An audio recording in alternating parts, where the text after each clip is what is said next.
Hello learners, myself Harshith Kumar Shetty N, Assistant Professor, Department of PG Studies and Research in Commerce, SDM College, Autonomous Ujjire. Today I am going to discuss about unethical practices in business, that is unethical issues in business. As you all know about the ethics and unethics. Ethics means it's about the moral standard, how we should go and what we should follow, that is called as ethics. So unethical, if we are violating any those moral principles or moral standard, then it is called as unethical practice. We are all aware about a number of unethical issues which are happening in the field of marketing or in accounting or in HRM, so along with the overall considered as a business. So today I am just going to discuss about few basic unethical practices which are very common in the business world. So bribe is an unethical practices that is very common in a number of nations. So even though it is illegal as well as unethical, still in a number of nations, especially the developing nations and underdeveloped nations, we can see the bribe and bribery. Here they will offer something in bribery, they will offer something in terms of money or in terms of gift or in any other things they will offer to get some benefit.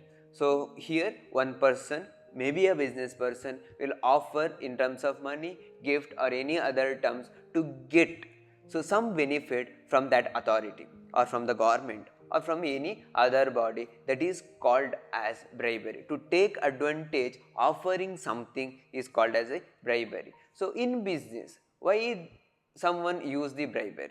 In business, why a businessman use the bribery? To secure tenders or to get favorable regulatory decisions or to reduce the taxes or to facilitate illegal activity like smuggling, all those things.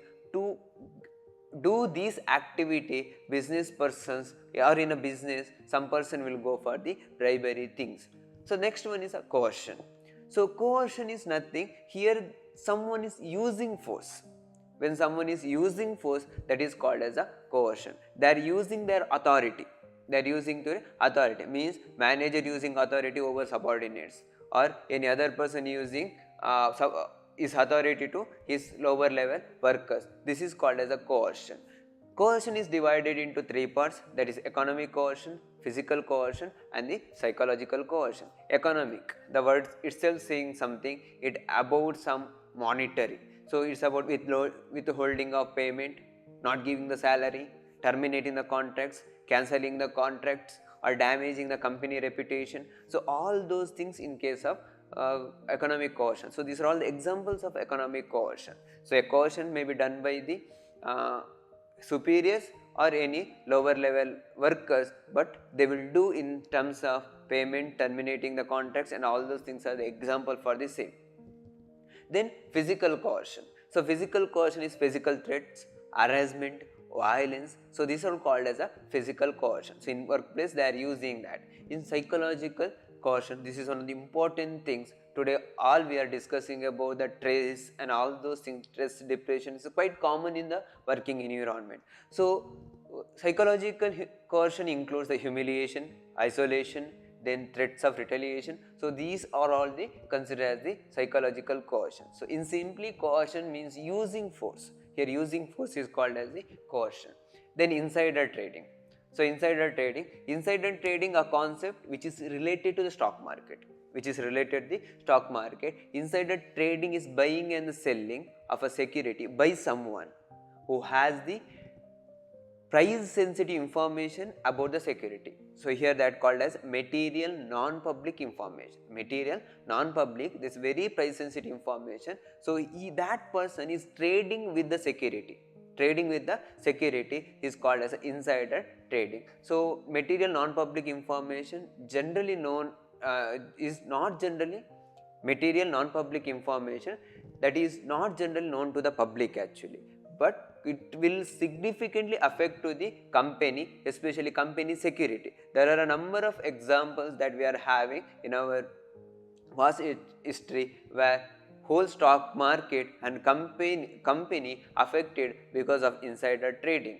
In insider trading, there is a two kind, one is tippy trading and misappropriation trading. In tippy trading, Here a person who has material non-public information about the security, he will use that, so and he will leak that information with someone else. He will transfer that information to someone else. He will get that information and he will tell that to someone else, and that particular person is use that and he may sell or buy the security. And misappropriation trading, here that person who has the material non-public information will not tell to anyone, he will use that.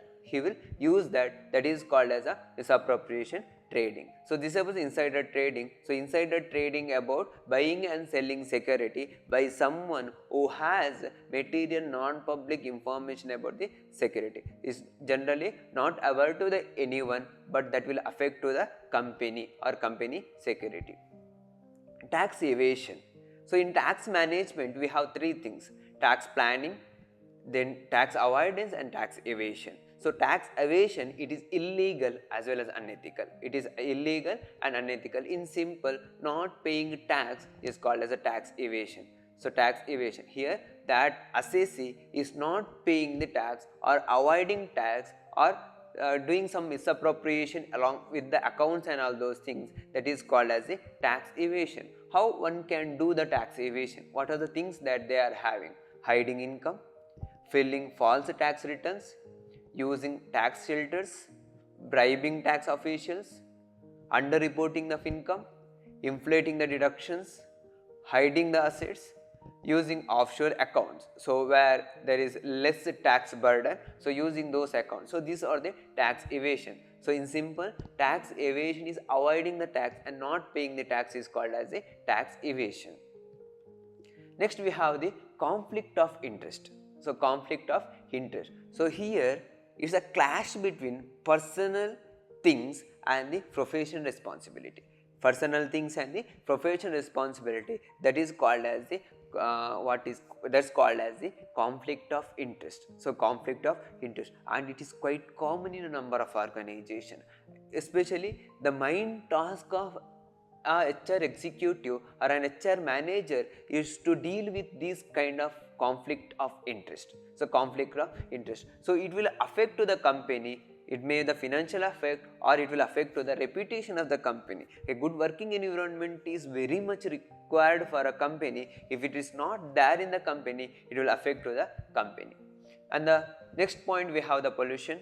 As we know, today we are all talking about the global warming, pollution and a number of things, and we know the situation of Delhi, what Delhi is facing. The main problem is business and the company, organizations, industries and the factories. We are not providing much importance to the sustainability. So because of that, pollution is happening. So like that, we have a number of unethical practices. We can list out a number of unethical practices which are happening in the business. It may be the pollution, already we discussed. It's about the unethical advertisement, it's about the false advertisement, it may be about the whistleblowing things. Like that, we can list out a number of unethical practices. It will affect to the company reputation. We have practical example in front of us what happened because of a bribery case. The company image got damaged.